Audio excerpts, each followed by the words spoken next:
Hey y'all, it's Lindsay with Wrestling Talk in the Shop. We're going to do today in wrestling history for April 23rd and 24th. On this day in 1979, Ricky Steamboat and Paul Jones snared the NWA Tag Team Championship in Greensboro, North Carolina with a win over the Masked Superstar Ken Patera. 1988, the Jim Crockett Senior Memorial Cup Tag Team Tournament was held for the last time until its revival in 2019. In the finals, Sting and Lex Luger defeated Tully Blanchard and Arn Anderson. In 1990, when the Ultimate Warrior defeated Hulk Hogan to win the WWF Championship at WrestleMania, he was immediately forced to vacate the Intercontinental Championship with the tournament set to crown a new champion. The first three quarter-finals match were taped on April 23rd for WWF Superstars in Austin, Texas. WWF taped the final of the tournament with Mr. Perfect emerging as the winner and the new Intercontinental Champion, which was aired on May the 19th. However, WWF didn't tape the fourth and final quarter match until the next night on April 24th in San Antonio, which was a match between Rick Martel and Roddy Piper, which ended in a double DQ, which aired on May 13th. This meant that Perfect and Santana automatically got a bye to the final, and the tournament had already ended before the quarterfinal matches had already actually taken place. In 2006, TNA Lockdown was held at the Impact Zone in Orlando, Florida. The main event was a lethal lockdown match that saw Sting, AJ Styles, Rhino, and Ron the Truth Killings defeat Jarrett's Army, Jeff Jarrett, Scott Steiner, Chris Harris, and James Storm.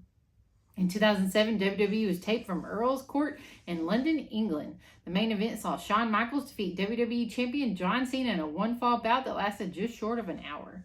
In 2012, an episode of Raw from Detroit, Michigan, Nikki Bella won the WWE Divas Championship in a Lumberjill match against Beth Phoenix. And moving on to the 24th, on this day in 1984, AWA Super Sunday was held in St. Paul, Minnesota in front of 20,000 fans. The event featured several competitors and talents who are now part of various Wrestling Hall of Fames, in particular with the WWE. Nick Bockwinkel retained the AWA World Heavyweight title against Hulk Hogan. Lord James Blears was a special guest referee for the match, and Hogan appeared to have won the title. However, the decision was reversed.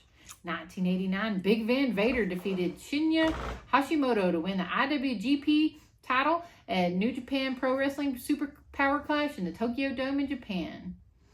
And on the same show, Jushin Thunder Liger made his New Japan Pro Wrestling debut. What year was that? That was in 1989. Jushin Thunder Liger, he's a phenomenal wrestler. In 1994, at WCW Saturday Night Taping in Atlanta, Georgia, Ric Flair defeated Ricky Steamboat to win the WCW World Heavyweight Championship. The title had been previously upheld after a double pin in a match between the two at Spring Stampede. In 1995, Diesel retained the WWE Championship against Bam Bam Bigelow in a live edition of Monday Night Raw from Omaha, Nebraska, after Bigelow was fired from the $1 Million Corporation, which prompted the final face run in the company.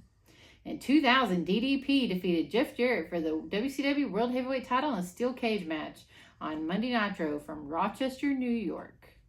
In 2001, WWF SmackDown taping, Denver, Colorado, Matt Hardy defeated Eddie Guerrero for the WWF European title.